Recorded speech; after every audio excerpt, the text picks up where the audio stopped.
And अस्सलाम वालेकुम। इस वीडियो के अंदर हम unit number 4 rotational and circular motion उसके न्यूमेरिकल सॉल्व करेंगे।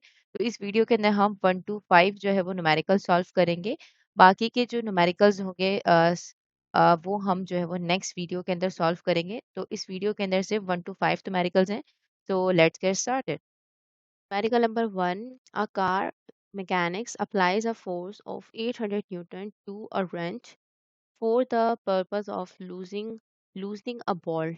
He applies the force which is perpendicular to the arm of the wrench. The distance from the bolt to the mechanic's hand is 0.40 meter. Find out the magnitude of the torque applied.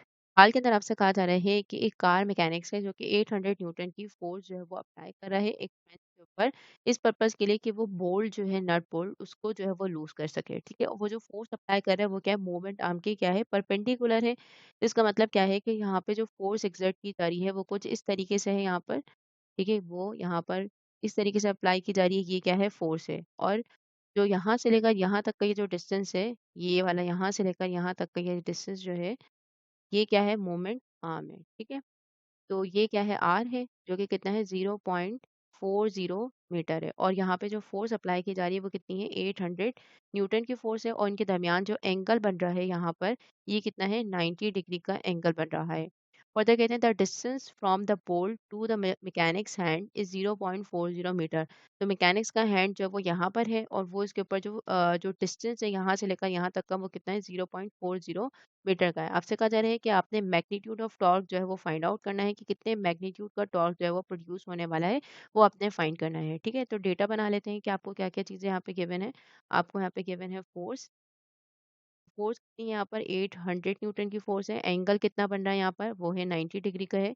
इसके अलावा क्योंकि यहाँ पे लिखा ना perpendicular, perpendicular का मतलब क्या है कि एफ और आर के दरमियान जो बनने वाला एंगल है वो 90 डिग्री है। इसके अलावा जो आर है, जो कि बेसिकली क्या है, मूवमेंट आर्म है। यहाँ पे मैं इसको ऐसे लिख लेती हूँ, मूवमेंट आर्म। और इसको मैं यहाँ पे एल से ले रही हूँ। ठीक है, जो कि कितना है, 0.40 मीटर है। अब आपने क्या करना है, आपने इसको सॉल्व करना है। डेटा हमने बना लिया है। और आपसे क्या फरमाइश की गई है, आपसे फरमाइश की गई है टू फाइंड टॉर्क। ठीक है, तो आपने टॉर्क फाइंड करना है कि कितना टॉर्क प्रोड्यूस हो रहा है। तो इसको सॉल्व करते हैं। तो टॉर्क का जो फॉर्मूला होता है वो क्या होता है, torque is equal to L cross F. L क्या है, मोमेंट आर्म है। और मोमेंट आर्म उसको हम आर से भी डिनोट कर रहे होते हैं, कहीं एफ से भी कहीं एल से भी डिनोट कर रहे होते हैं। ठीक है, तो यहाँ पे टॉर्क है। ठीक है, यहाँ पे क्रॉस प्रोडक्ट है, तो जब मैं इसको ओपन करूंगी तो क्या आएगा, एल एफ। यहाँ पे आ जाएगा साइन थीटा। अब हमें पता है कि यहाँ पे जो एंगल कितना है वो 90 डिग्री है। तो यहाँ पे वैल्यू प्लग इन करते हैं, 0.40। एफ की जो वैल्यू है वो कितनी है, 800 है। और यहाँ पे क्या आ जाएगा, साइन 90। अब साइन 90 जो है वो किसके इक्वल होता है, 1 के इक्वल होता है। जब ये इससे मल्टीप्लाई हो जाएगा तो आपके पास आंसर कितना आ जाएगा, 320 न्यूटन मीटर। ठीक है, तो ये आपके पास क्या आ गया है, टॉर्क आ गया है। तो वो जो कार का जो मैकेनिक थे, वो कितनी कितना टॉर्क प्रोड्यूस कर रहा है यहाँ पर, 320 न्यूटन का टॉर्क जो है वो प्रोड्यूस कर रहा है इस नट बोल्ट को लूज करने के लिए। ठीक है, तो ये आपके पास न्यूमेरिकल नंबर 1, ये इसका आंसर है। नंबर 2 देखते हैं, यूनिट नंबर 4 का। A car accelerate uniformly from rest and reaches a speed of 22 meter पर second in 9 seconds. If the diameter of the tire is 58 centimeter, find part A, the number of revolution the tire makes during this motion, assuming no slipping, and the final rotational speed of the tire in revolutions per second. अब को सवाल की तरफ का क्या कहा जा रहा है, सवाल कार फ्रॉम रेस्ट। ये पहले की इनिशियली कार क्या है, रेस्ट के अंदर है, time T is equal to zero पे, मतलब कि इसकी इनिशियल वेलोसिटी है जीरो। ठीक है, कि ये कार यहाँ पर आराम फरमा रही है। फिर कहते हैं कि कार एक्सेलरेट करती है, कुछ ना कुछ एक्सेलरेशन इसमें, कुछ एक्सेलरेट करने के बाद ये इसकी जो स्पीड है वो 9 सेकंड्स के अंदर 22 मीटर पर सेकंड हो जाती है। तो यहाँ पर इसकी जो फाइनल स्पीड है वो कितनी हो गई है, 22 मीटर पर सेकंड हो गई है। और टाइम जो है वो कितना है यहाँ पर, 9 सेकंड है। फिर कहते हैं कि जो टायर का डायमीटर है वो कितना है, 58 सेंटीमीटर है। सो लेट्स सपोज कि यहाँ पर आपके पास ये क्या है, इस कार का टायर है। इसको मैं ये आपको दिखा रही हूँ कि हमारे पास जो कार है उसका ये टायर है वो कुछ इस तरीके से। अब इसका डायमीटर, तो डायमीटर अगर आप देखो, यहाँ से लेकर यहाँ तक का ये जो डिस्टेंस है, ये क्या कहलाएगा, इस कार का डायमीटर कहलाएगा, जो कि आपको यहाँ पर गिवन है। ठीक है, जो कि कितना है, 58 सेंटीमीटर है। और इस डायमीटर का जो हाफ होता है वो बेसिकली क्या कहलाता है, रेडियस कहलाता है। फिर कहते हैं the number of revolutions part A आपसे फरमाइश की गई है, आपने क्या करना है, नंबर ऑफ रेवोल्यूशंस बताने हैं कि इस टायर ने इस पूरी मोशन के दौरान कितनी दफ़ा जो है वो कितने नंबर ऑफ रेवोल्यूशन से मतलब कितने चक्कर लगाए हैं, ठीक है? कितनी दफ़ा वो घूमा है। अज्यूमिंग नो स्लिपिंग, स्लिपिंग नहीं है, आपने अज्यूम करना है। फिर पार्ट बी में आपसे कहा जाता है द फाइनल रोटेशनल स्पीड। अब फाइनल रोटेशनल स्पीड मतलब आपने ओमेगा एफ फाइंड करना है of the tyre revolution per second, और किसमें फाइंड करना है, रेवोल्यूशन पर सेकंड के अंदर फाइंड करना है, ठीक है? तो ये दोनों चीज़ें आपने फाइंड करनी है। तो हम यहाँ पर डेटा बना लेते हैं कि आपको यहाँ पर क्या-क्या चीज़ें गिवन है। आपको यहाँ पे इनिशियल स्पीड गिवन है, इस initial speed of the car जो कि क्या है, 0 है, क्योंकि ये क्या है, रेस्ट के अंदर है, आराम फरमा रही है। इसके अलावा जो वीएफ है फाइनल स्पीड, वो है 22 मीटर पर सेकंड है, राइट? इसके अलावा जो टाइम है वो कितना है आपके पास, यहाँ पे 9 सेकंड है। इसके अलावा जो इसका डायमीटर है, डी फॉर डायमीटर, और वो कितना है, 58 सेंटीमीटर है। अब मैं क्या करूँगी, मैं यहाँ से डायमीटर से रेडियस में जाऊँगी, तो डायमीटर देखो, डायमीटर का हाफ वो क्या होगा, रेडियस के इक्वल होगा, और यहाँ पर वो क्या होता है, डी बाय 2 होगा, ठीक है? तो मुझे क्या निकालना है, मुझे यहाँ पे रेडियस निकालना है, तो यहाँ पे क्या हो जाएगा, डी को डिवाइड कर दिया 2 से, और डी क्या है आपके पास 58 है, इसको हमने 2 से डिवाइड किया, तो यहाँ पे क्या आ जाएगा, 29 सेंटीमीटर आ जाएगा। अब सेंटीमीटर को हम मीटर के अंदर कन्वर्ट करते हैं, तो ये क्या आ जाएगा यहाँ पर, 29 डिवाइडेड बाय 100, और ये किस में आ जाएगा, मीटर के अंदर आ जाएगा। तो जो रेडियस आ रहा है वो कितना आ रहा है, 0.29 मीटर आ रहा है, ठीक है? तो मैंने इसको कन्वर्ट कर दिया। इसके अलावा आपसे क्या फरमाइश की गई है, आपसे फरमाइश की गई है फाइंड, तो आपसे फरमाइश की गई है कि आपने पार्ट ए के अंदर आपने फाइंड करना है एन, जो कि बेसिकली क्या है, नंबर ऑफ रेवोल्यूशन, ठीक है? कि उसने कितनी दफ़ा जो है वो टायर घूमा है, एन फाइंड करना है। और पार्ट बी में आपसे कहा जा रहा है कि आपने जो है वो फाइनल रोटेशनल स्पीड फाइंड करनी है, ठीक है? सो क्या फाइंड करना है, फाइनल रोटेशनल स्पीड, ठीक है? जो कि क्या है, ओमेगा एफ है। वो जब टायर कार जो है वो रेस्ट में थी, तो टायर है वो भी क्या था, रेस्ट में था। तो इसकी जो इनिशियल जो ओमेगा आई होगा वो क्या होगा, 0 होगा, ठीक है? तो यहाँ पे इनिशियल ओमेगा आई है वो क्या है, 0 है। तो इनिशियल जो रोटेशनल स्पीड है वो 0 है, क्योंकि कार रेस्ट में थी, तो टायर घूम नहीं रहा था, टायर भी रुका हुआ था। ये एक्सेलरेट हुआ, एक्सेलरेट किया कार ने, फिर उसके बाद उसका जो टायर है वो रिवॉल्व करना शुरू करता है। तो इसकी पूरी जो जो भी जर्नी है उसके दौरान जो भी इसके जो टायर कितनी दफ़ा रिवॉल्व किया, ये आपने फाइंड आउट करना है, ठीक है? तो पहले तो हम क्या करते हैं, हम यहाँ पर ओमेगा एफ जो है वो फाइंड आउट कर लेते हैं। तो पहले तो हम क्या करेंगे, सॉल्व करते हैं इसको, सॉल्यूशन। क्या फाइंड करना है आपने, पार्ट ए या पार्ट बी है, ठीक है? जिसमें आपने क्या फाइंड करना है, ओमेगा एफ फाइंड करना है, फॉर ओमेगा एफ। अब देखो ओमेगा एफ जो है वो किसके इक्वल होगा, एज वी नो दैट ये जो लीनियर और एंगुलर वेलोसिटी है उसके दरमियान जो है वो कुछ रिलेशन है, वो क्या है, v is equals to R omega, ठीक है? अगर मुझे यहाँ पे ओमेगा चाहिए तो अपनी इक्वेशन को ओमेगा पे सेट करेंगे, और ये क्या होगा, v डिवाइडेड बाय r हो जाएगा। अगर मैं फाइनल लीनियर वेलोसिटी लूंगी तो यहाँ पे क्या आ जाएगा, फाइनल एंगुलर वेलोसिटी आ जाएगा। तो यहाँ पे हम क्या करेंगे, वैल्यू प्लग इन कर देंगे, और यहाँ पे क्या आ जाएगा, ओमे वी एफ की जो वैल्यू है वो क्या है, 22 है, आर की जो वैल्यू है वो कितनी है, 0.29 है, ठीक है?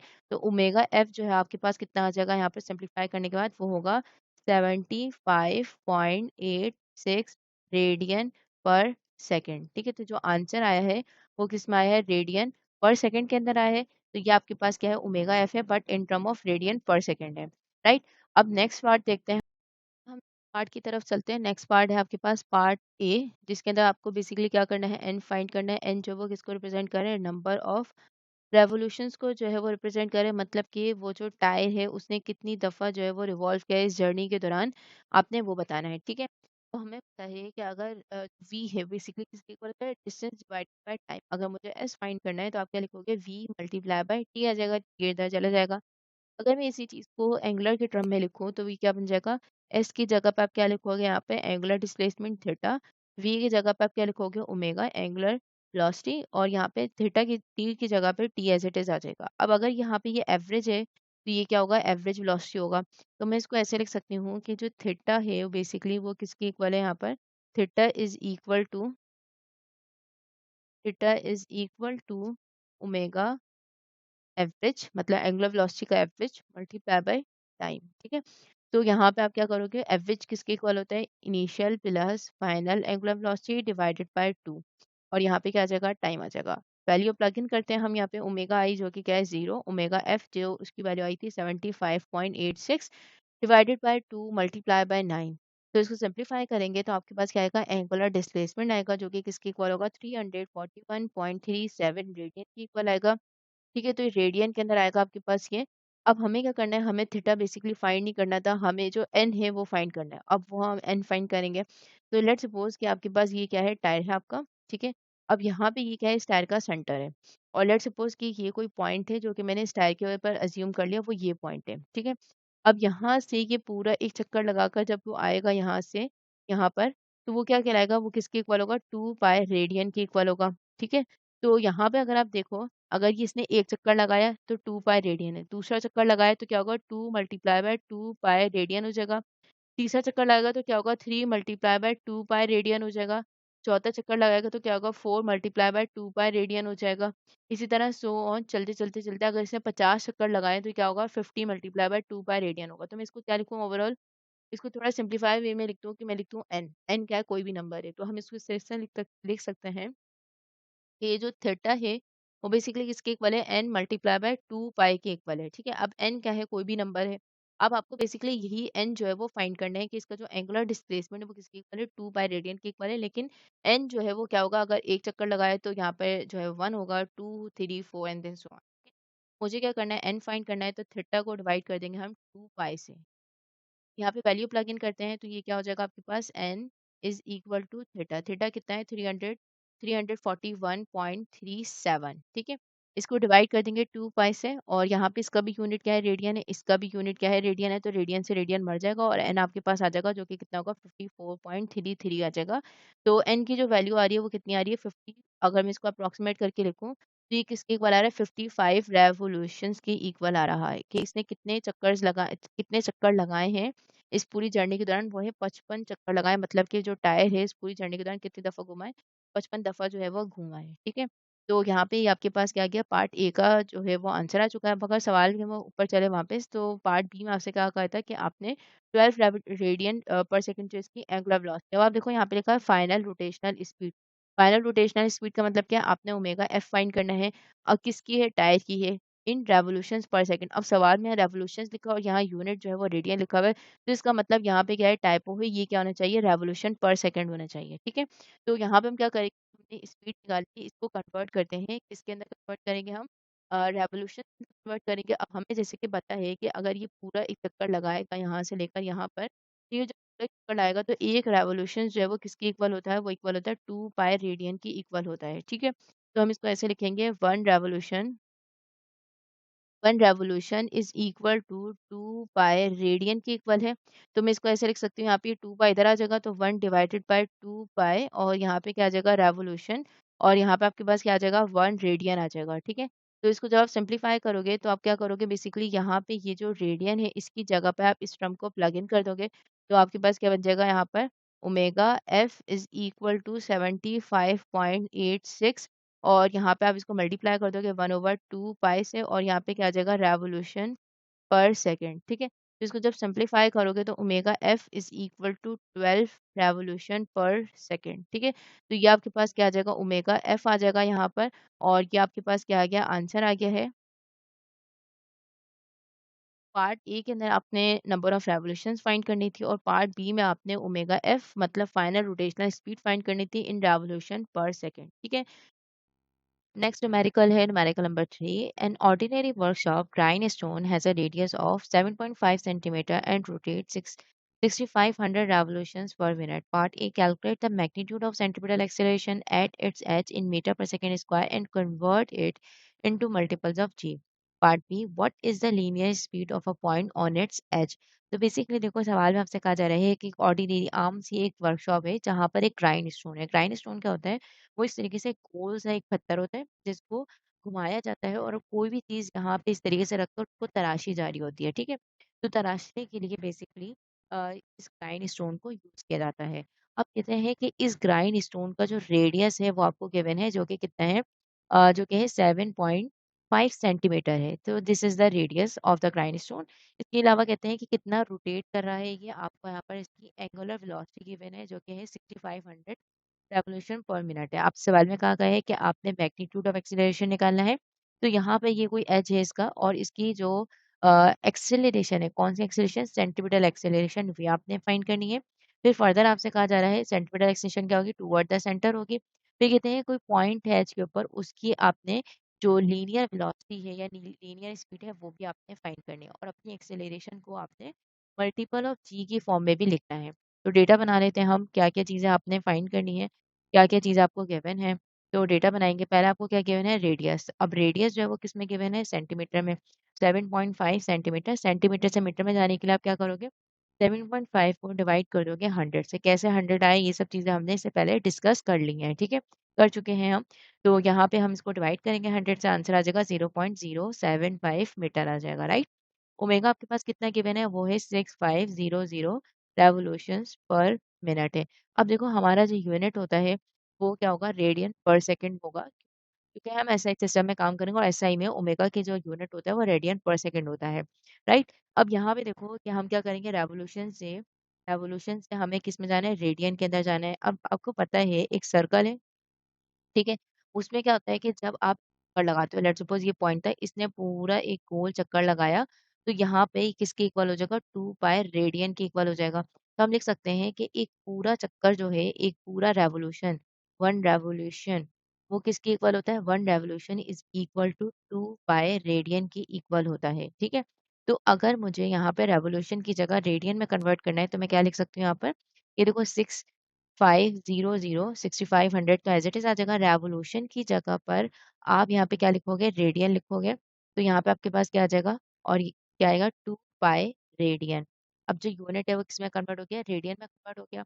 और मिनट से किसमें जाओगे आप? सेकंड के अंदर जाओगे। तो हमें पता है कि 1 मिनट के अंदर कितने सेकंड्स होते हैं? 1 मिनट में 60 सेकंड होते हैं।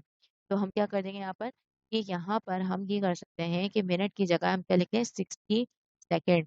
1 मिनट ही तो है, कुछ नहीं लिखा, तो यहाँ पे 1 ही तो है, तो 1 मिनट किसके इक्वल है? 60 के इक्वल है, तो मिनट की जगह मैंने 60 लिख दिया है, राइट?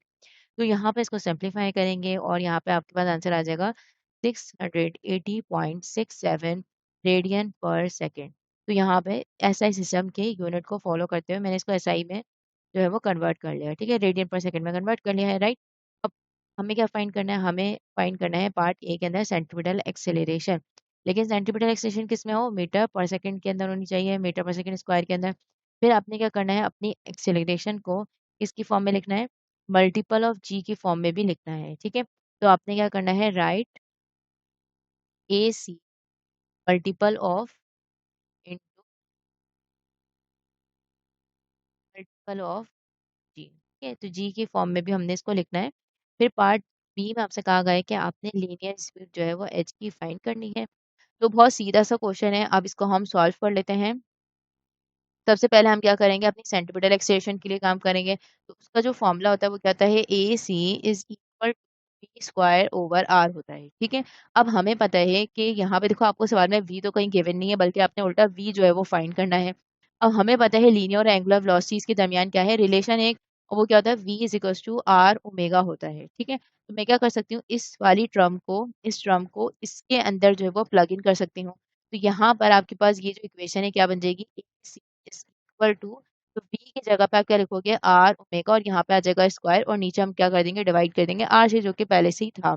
अब ये क्या होगा? स्क्वायर दोनों के ऊपर है, तो यहाँ पे आपके पास क्या आ जाएगा? r का स्क्वायर, ओमेगा का स्क्वायर, और यहाँ पे क्या आ जाएगा? r आ जाएगा। तो ये एक इससे मर जाएगा और आपके पास क्या आ जाएगा? A C is equal to R omega square हो जाएगा, ठीक है? तो यहाँ पर हमने क्या कर दिया? अपनी सेंटीमीटर एक्सेलरेशन को इन टर्म ऑफ r और ओमेगा लिख दिया है। अब हम यहाँ पे क्या करेंगे? इसकी वैल्यू जो है वो प्लग इन कर देंगे। R की जो वैल्यू होती है वो क्या होती है? 0.075, और ओमेगा जो है वो किसके इक्वल होता है? 680.67 स्क्वायर। अब इसको आप सिंप्लीफाई करोगे तो आपको क्या मिल जाएगी? सेंटीमीटर एक्सेलरेशन मिल जाएगी, जो कि किसके इक्वल आएगी? 3.48 tens to the power 4 meter per second square की इक्वल आ जाएगी। तो ये आपके पास क्या आ गई है? सेंटीमीटर एक्सेलरेशन आ गई है। ठीक है? तो ये आपके पास पार्ट ए का जो है वो आपने एक हिस्सा सॉल्व कर लिया। अब आपने फर्दर क्या करना है? उसको मल्टीपल ऑफ जी के फॉर्म में लिखना है, ठीक है? तो मल्टीपल ऑफ जी के फॉर्म में कैसे लिखोगे आप? ये हमें पता है कि जो सेंटीमीटर एक्सेलरेशन है वो क्या है? एसी है, और मल्टीपल ऑफ जी बेसिकली जी जो है वो क्या होता है? वो होता है एक्सेलरेशन ड्यू टू ग्रेविटी होता है, ठीक है? तो यहाँ पे क्या होगा? जी प्राइम इस तरीके से लिखोगे आप, अब आप क्या करोगे, जो भी सेंट्रिपेटल एक्सेलरेशन है ये उसको आप डिवाइड कर दोगे जी से। जी आपके पास क्या होता है, जी होता है 9.8 मीटर पर सेकेंड स्क्वायर होता है, ये होती है सेंट्रिपेटल एक्सेलरेशन, ठीक है। तो ए सी की जो वैल्यू आई थी आपके पास वो क्या थी, 3.48 टेंस टू द पावर 4, और जी क्या है आपके पास 9.8 है। तो आप इसको इससे डिवाइड कर दोगे तो आपके पास जो आंसर आएगा वो किसकी फॉर्म में आएगा, मल्टीपल ऑफ जी की फॉर्म में आएगा। बेसिकली आपने क्या किया, जो आपके पास सेंटीमीटर एक्सीलरेशन है उसको आपने डिवाइड एंड मल्टीप्लाई किया है, किससे, जी से डिवाइड एंड मल्टीप्लाई किया। अब इससे क्या होगा कि ये वाला जी इसके साथ आ जाएगा यहाँ पे डिनोमिनेटर के अंदर, तो यहाँ पे ये जी आ गया और यहाँ पे ये इसके साथ क्या हो रहा है, मल्टीप्लाई हो रहा है, ठीक है। तो अब आप इसको सॉल्व करोगे तो अब आपके पास जो भी आंसर आएगा वो इन टर्म ऑफ जी होगा। और यहाँ भी मैं इसको जी प्राइम क्यों इसलिए लिख रही हूँ क्योंकि ये न्यू कोई हमारे पास एक्सेलरेशन है, ठीक है। तो इस वजह से हम लिख रहे हैं। तो यहाँ पे हमारे पास जब इसको सिंप्लीफाई करोगे तो आपके पास आंसर आएगा 3551 आ जाएगा, और जी एज इट इज आ जाएगा यहाँ पर, ठीक है। तो यहाँ पे अब आपके पास क्या होगा, जब आप इसको एक्सपोनेंट की फॉर्म में लिखोगे, देखो बेसिकली यहाँ पे जो आपके पास आंसर गिवन है वो यहाँ पे देखो एक्सपोनेंट की फॉर्म में लिखा हुआ है, ठीक है। तो यहाँ पे हम क्या करेंगे, पॉइंट यहाँ पर है, कहीं नहीं होता तो इस पॉइंट को उठाकर यहाँ पर लेकर आएंगे। अब ये कितने डिजिट मूव किया है यहाँ पे, 1 2 3, तो ये क्या बन जाएगा आपके पास, ये होगा 3.5, ठीक है, टेंस टू दी पावर 5 लिख देते हैं हम। और यहाँ पे क्या हो जाएगा, टेंस टू दी पावर कितने डिजिट मूव किया था, 3 डिजिट, कहाँ से मूव किया था, राइट से, तो +3 हो जाएगा, यहाँ पे क्या होगा, जी हो जाएगा। अब यहाँ पर आपने क्या कर दिया, जो आपके पास सेंटीमीटर एक्सेलरेशन है आपने उसको इन टर्म ऑफ जी की फॉर्म में लिख दिया है, और वो कुछ इस तरीके से आएगी, राइट। अब यहाँ पर हमने पार्ट ए जो है वो मुकम्मल कर लिया है। अब पार्ट बी की तरफ चलते हैं, जो कि बहुत स्ट्रेट फॉरवर्ड है, जिसमें आपने लीनियर स्पीड फाइंड करनी है, और वो आप यहाँ से जो है वो फाइंड कर सकते हो। तो जैसे कि हमें पता है लीनियर और एंगुलर के दरमियान कुछ रिलेशन है, वो क्या होता है, v equals to R omega होता है, ठीक है। तो आर की जो वैल्यू है वो क्या है, 0.075 है, और ओमेगा की जो वैल्यू थी वो है 680.67। अब वैल्यू जो है वो डाल दी हमने, इसको सिंप्लीफाई करेंगे तो 51.05 मीटर पर सेकेंड आ जाएगा। अब यहाँ पे आप देखो कि हम इसको ऐसे भी लिख सकते हैं, यहाँ पे क्या होगा, 51 मीटर पर सेकेंड, ठीक है। तो यहाँ पर हम इसको राउंड ऑफ नहीं कर सकते क्योंकि ये जीरो है। तो यहाँ पर आपके पास जो आंसर आएगा वो कुछ इस तरीके से आएगा। तो आपने पार्ट ए में क्या फाइंड करना था, आपने पहले सेंटीमीटर एक्सेलरेशन फाइंड करनी थी, फिर आपने उसको मल्टीपल ऑफ जी की फॉर्म में लिखना था, एंड देन फिर आपने क्या करना था, जो पार्ट बी था उसमें आपने लीनियर स्पीड फाइंड करनी थी, ठीक है। तो बहुत सीधा सा ये क्वेश्चन था, न्यूमेरिकल नंबर 3 जो कि हमने solve. All right, next numerical है numerical number 4। A satellite is orbiting the Earth with an orbital velocity of 30 to 100 what is the orbital radius. तो बेसिकली देखो बहुत इजी सा क्वेश्चन है ये, जिसमें सवाल कहा गया है कि आपके पास एक सैटेलाइट है कि अर्थ के अबाउट जो है वो किसी ऑर्बिट में रिवॉल्व कर रहा है, और जिस ऑर्बिट के अंदर वो रिवॉल्व कर रहा है उसकी जो ऑर्बिटल वेलोसिटी है वो आपको गिवन है, जो कि कितनी है, 3200 मीटर पर सेकेंड आपको given है, ठीक है। तो हमें पता है अर्थ की सेंटर से अर्थ की सरफेस तक का जो डिस्टेंस है वो क्या कहलाता है, रेडियस ऑफ अर्थ कहलाता है। इसी तरह अर्थ का कुछ ना कुछ मास होता है जो कि ME होता है। अब ये सैटेलाइट जो है वो अर्थ की सरफेस से कितनी ऊंचाई के ऊपर है, तो यहाँ से लेकर यहाँ तक का जो डिस्टेंस है ये एल्टीट्यूड है। और यहाँ पर सैटेलाइट से लेकर अर्थ के सेंटर तक का ये जो पूरा टोटल डिस्टेंस है ये बेसिकली क्या कहलाता है, ऑर्बिटल रेडियस कहलाता है। और ये क्या होता है, बेसिकली आर है जो कि इन दोनों का सम होता है। और आपसे सवाल में यही फरमाइश की गई है कि ये जो ऑर्बिटल रेडियस है ये क्या है, ये आपने फाइंड करना है, ठीक है। बहुत सीधा सा क्वेश्चन है ये। डेटा बना लेते हैं, आपको क्या क्या चीजें गिवन है। यहाँ पर आपको गिवन है ऑर्बिटल वेलोसिटी, ठीक है, जो कि कितनी है, 3200 मीटर पर सेकेंड। इसके अलावा यहाँ पर मास ऑफ अर्थ आपको गिवन नहीं है इस क्वेश्चन में, लेकिन जब एग्जाम में इस तरह के क्वेश्चन आते हैं तो उसमें जो कॉन्स्टेंट होते हैं, लाइक रेडियस ऑफ अर्थ है या मास ऑफ अर्थ है, ये सब चीजें आपको क्या होती हैं, गिवन होती हैं, ठीक है। तो यहाँ पे मैं लिख लेती हूँ डेटा के अंदर कि जो radius of mass of earth है बेसिकली वो कितना है, 5.98 tens to the power 24 kg। तो ये आपको मास ऑफ अर्थ गिवन है। अब आपसे क्या फरमाइश की गई है, आपसे फरमाइश की गई है टू फाइंड, आपने फाइंड क्या करना है, ऑर्बिटल ऑर्बिटल रेडियस, ठीक है। तो यहाँ पर आपने ऑर्बिटल रेडियस जो है वो फाइंड करना है, जो कि हमने स्मॉल r डिनोट किया है। सॉल्व करते हैं इसको हम। तो यहाँ पर जब हम इसको सॉल्व करेंगे तो हमारे पास ऑर्बिटल वेलोसिटी का फॉर्मूला क्या होता है, ऑर्बिटल वेलोसिटी का फॉर्मूला होता है v is equal to under root capital G gravitational constant mass of earth ME divided by r।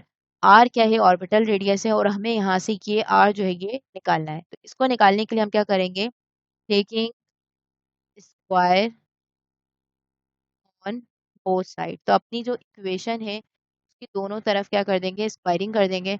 जब स्क्वायर करोगे तो इक्वेशन क्या बन जाएगी, v is equals to under root capital G M E divided by R. तो यहाँ पे क्या करोगे आप, बेसिकली स्क्वायरिंग कर रहे हो तो यहाँ पे भी स्क्वायर हो जाएगा, यहाँ पे भी स्क्वायर हो जाएगा। अब स्क्वायर से रूट मर जाएगा और यहाँ पे ये वाली टर्म क्या बन जाएगी, वी स्क्वायर बन जाएगी। और यहाँ पे आपके पास क्या रह जाएगा, capital G M E divided by R. तो हमें इस आर को इस तरफ लेके जाना है, वी को इस तरफ लेकर आएंगे तो इन दोनों की जगह को रिप्लेस कर देंगे। और यहाँ पे आपके पास इक्वेशन कुछ इस तरीके से बन जाएगी, R is equal to capital G M mass of the earth divided by V का स्क्वायर। वी क्या है, ऑर्बिटल वेलोसिटी है, ठीक है। तो वैल्यू जो है वो प्लग इन कर देंगे हम। ग्रेविटेशनल कांस्टेंट की वैल्यू होती है 6.67 टेंस टू द पावर -11। इसके अलावा जो मास ऑफ अर्थ था वो कितना है, 5.98 tens to the power 24 kg। Divide कर देंगे किसके, वी स्क्वायर है। अब वी जो है वो कितना था हमारे पास, 3200 था, और इसका हम स्क्वायर कर देंगे। इन सबको कैलकुलेटर में प्लग इन करेंगे, सिंप्लीफाई करेंगे तो क्या आ जाएगा, 3.895 tens to the power 7 meter. तो ये आपके पास क्या आ गया है, ऑर्बिटल रेडियस आ गया है। कि जिस ऑर्बिट के अंदर ये रिवॉल्व कर रहा है उसका जो रेडियस है वो कितना है, 3.895 tens to the power 7 meter है। तो यहाँ पे जो आंसर है वो भी यही है, 3.897 tens to the power 7 meter है, ठीक है। तो बहुत सीधा सा क्वेश्चन था, क्वेश्चन नंबर 4, ये हमने सॉल्व कर लिया है। Number 5, a satellite wishes to orbit the Earth at a height of 100 km, approximately 60 miles above the surface of Earth. Determine the speed, acceleration, and orbital period of the satellite. देखो सवाल के अंदर आपसे कहा जा रहा है कि एक सैटेलाइट है, ठीक है, जो कि अर्थ के अबाउट जो है वो रिवॉल्व करना चाहता है, कितनी हाइट के ऊपर, तो यहाँ से लेकर यहाँ तक की जो हाइट है वो क्या है, एच, और वो कितनी 100 किलोमीटर है, ठीक है। तो अर्थ की सरफेस से कितना ऊपर, 100 किलोमीटर ऊपर जो है वो किसी ऑर्बिट के अंदर जो है वो रिवॉल्व करना चाहता है। और यहाँ पे आपसे कहा जा रहा है कि आपने बेसिकली क्या फाइंड करना है, उसकी स्पीड क्या होगी। तो यहाँ पे ये जो सैटेलाइट है इसकी यहाँ पर ऑर्बिटल स्पीड क्या है आपने वो फाइंड करनी है। फिर आपसे कहा जा रहा है कि एक्सेलरेशन क्या है वो आपने फाइंड करनी है। तो यहाँ पर आपने एक्सेलरेशन फाइंड करनी है एंड देन ऑर्बिटल जो पीरियड है, बेसिकली आपने यहाँ पे क्या करना है, टाइम पीरियड फाइंड करना है इस सैटेलाइट का। तो यहाँ पर आपने ये तमाम जो पैरामीटर्स हैं ये फाइंड करने हैं। इसके अलावा देखो अर्थ के सेंटर से और यहाँ तक का जो डिस्टेंस है सरफेस तक, ये रेडियस ऑफ अर्थ कहलाता है। और यहाँ से लेकर यहाँ तक का जो डिस्टेंस होता है ये बेसिकली ऑर्बिटल रेडियस कहलाता है, जो कि किससे मिलके बनता है, radius of earth plus height of यहाँ से लेकर यहाँ तक के जो एल्टीट्यूड है उससे मिलके बनता है, ठीक है।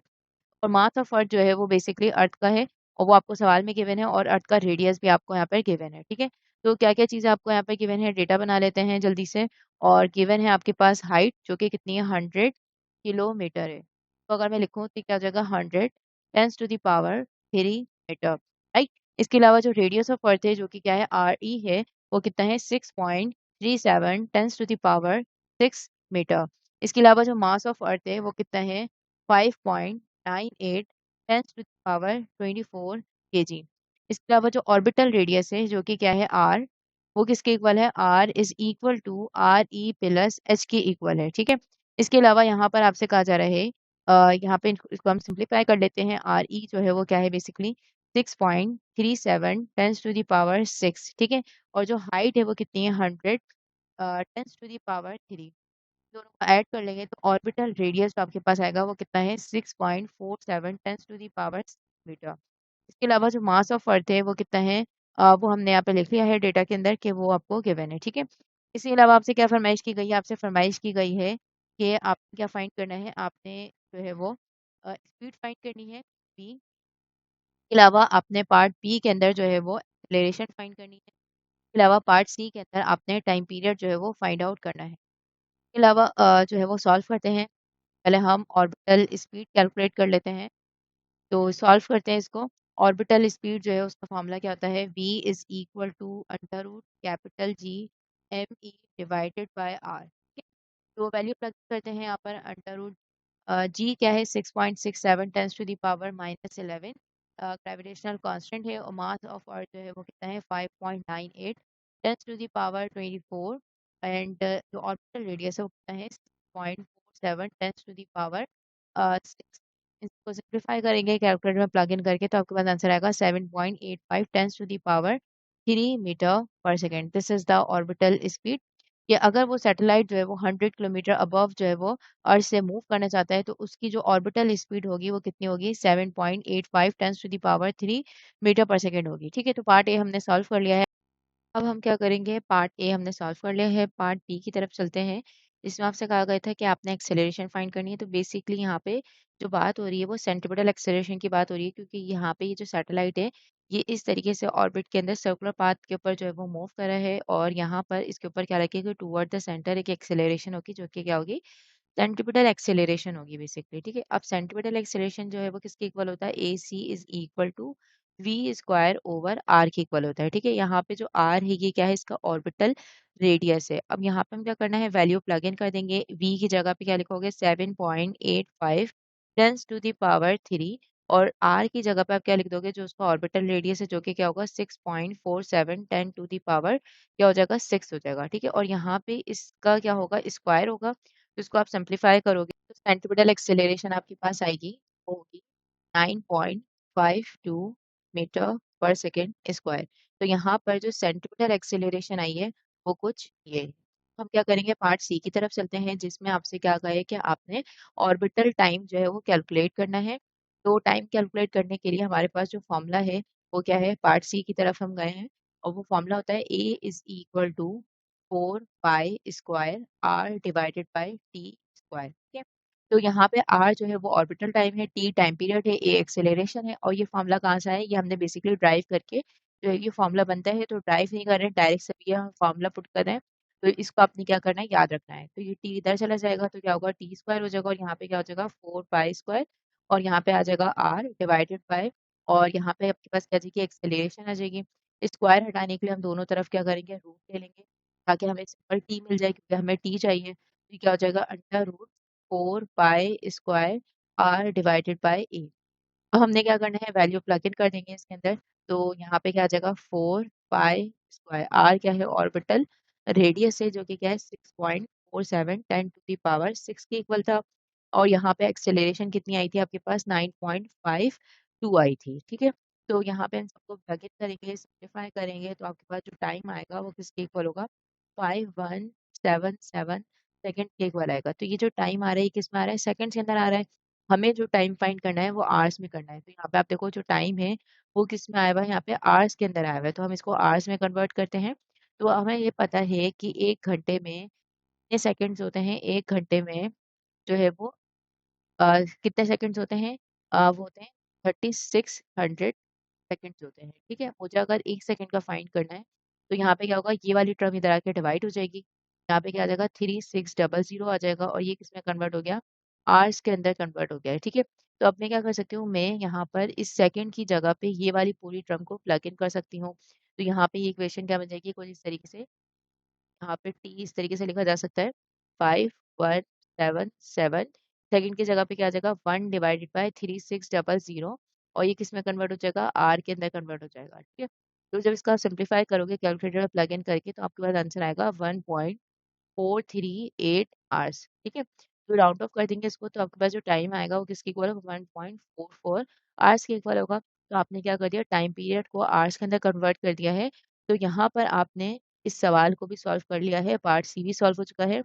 पार्ट बी हमने सॉल्व किया था जिसमें हमने एक्सेलरेशन फाइंड की थी, और यहाँ पर पार्ट ए के अंदर आपसे बेसिकली जो ऑर्बिटल वेलोसिटी है वो फाइंड करने को कहा गया था। ठीक है, तो यहाँ पर हमने न्यूमेरिकल नंबर 5 भी जो है वो सॉल्व कर लिया, जो कि बहुत ईज़ी सा न्यूमेरिकल था।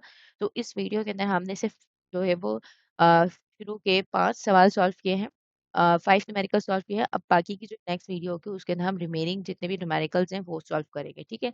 तो see you in the next video.